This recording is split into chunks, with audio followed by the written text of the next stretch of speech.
is something a lot of buyers and sellers aren't really familiar with, and a lot of agents aren't either.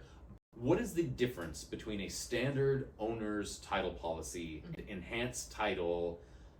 Title insurance is unusual in the world of insurances because essentially what it does is insure the owner that everything prior to their ownership was a-okay, hunky-dory. There are no problems with their ownership interest in the property.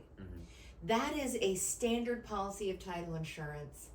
The enhancement that's available for owner-occupied properties only allows some different factors that might come up when you live in the property and use it as your primary residence. Some of the really important differences is that an enhanced policy of owner's title insurance has coverage for unpermitted improvements on the property.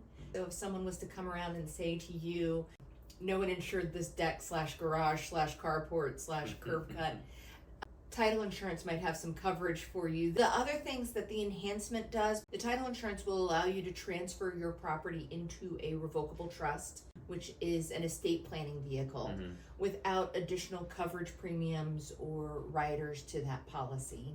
That is key. That especially is for this area, because you see a lot of transactions where they won't necessarily put it into a trust to begin with, but that's the plan down the road, and they're not aware of all of the implications that happens, because that is an ownership transfer. Even if it's your trust, even if you're the sole beneficiary, putting a property into a trust is an ownership transfer. But I think one of the most important protections that comes along with that enhancement is protection for mechanics liens.